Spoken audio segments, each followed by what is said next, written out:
I actually don't believe that someone just up and decides, okay, like they're gonna be a hoe. That doesn't make sense to me. You don't just who wants to devalue themselves that easily? I'll tell you what I've personally noticed though. What I've noticed is somebody would genuinely, out of the goodness of their heart, commit to someone, give their whole heart to someone, right? And usually, let's just take a girl. She'll give her heart to a guy, right? And she'll commit to him, be in a relationship, do everything that he wants, be feminine as hell, all that stuff.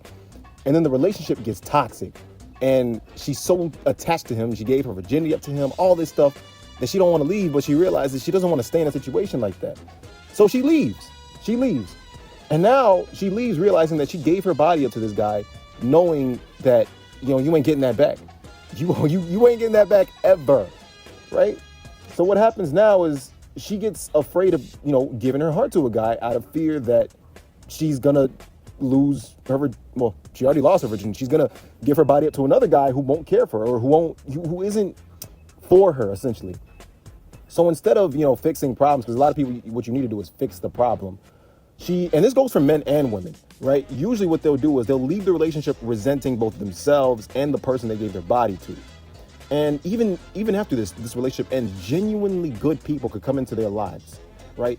And they could have a genuinely good person, but they're so afraid of commitment that because of their last situation, they're so afraid of committing to that new person that they'd rather just enjoy the sexual intimacy with that person with no strings attached.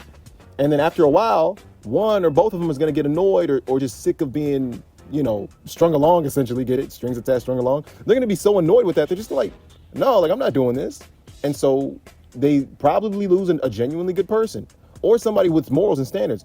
But after that, the person leaves, the cycle continues. They move on to the next person and then the next person and then the next person without fixing the inner issue that they, you know, afraid of commitment. That's how a whole phase is starting, right? The cycle just repeats over and over and over again. And then by that point, they'll start regretting everything, like every genuine person they lost, and then kind of like return to them, you know? But by that point, those people have moved on. You know what I'm saying? But how does this relate to Dragon Ball? See, and how does this relate to Goku? Because he's a hoe in terms of fighting. Think about it like this. This guy, Goku, right? He's been in so many fights with all these guys. Vegeta, that was a good fight for him, right? But he's fought so many guys. At first, he was in his little fight relationship with Piccolo. That kind of ended once the Raditz arrived, right? Because Piccolo killed him. Goku got his satisfaction. He already beat Piccolo, so he had to move on anyway. And now, like, and his whole phase, Goku's whole phase, it's just a no-ending cycle. It's been going on forever, right? And then you move on to Vegeta.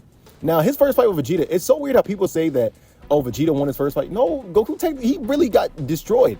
But that's what Goku liked. You know, he enjoyed it. Vegeta, he was like, man, this is a challenge. So he kept going back to Vegeta. And then Frieza arrived. And then Goku was like, whoa, like, this is even bigger and badder than Vegeta. Forget Vegeta. This Frieza's crazy. But Frieza, he beat Frieza. Even Trunks beat Frieza. He realized Frieza wasn't nothing. Trunks beat him. Why would I worry about Frieza? Then Cell came along. And Cell was a good fight. He was perfect. Cell was perfect. But Cell killed him. And he knew Cell wasn't going to come back, so why worry about him? He trained in the afterlife with all those other guys. And when he came back, knowing he had SS3 in his back pocket, he saw how strong Vegeta got. Even with Babidi steroids, he knew he wanted to spin the block with Vegeta just one more time. And Goku, out of so selfishly, he knew it would drain his time on Earth. He knew it would give energy to Majin Buu. He still fought Vegeta. He lost all credibility with me after that. He still fought Vegeta. Not only did it give energy to Buu, it costed him his family at the end of the day. He's the reason his family died, right?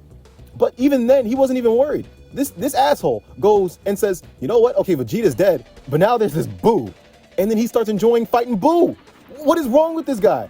And then he kills Buu, right? And then he has the nerve to say, I hope you come back as something better. And then he does as Oob. And what does he do? He repeats the cycle. This guy is insane.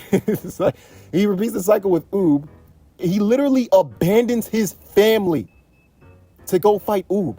Goku's the biggest hoe in all of anime, all of manga, all of shonen. He is the biggest hoe.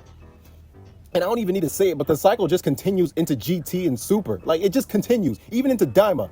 But that's just a history of Goku's hoism, his hoe behavior in Dragon Ball. Hope y'all enjoyed the video. Catch me in the next one. I'll be reviewing AI, redrawing my art.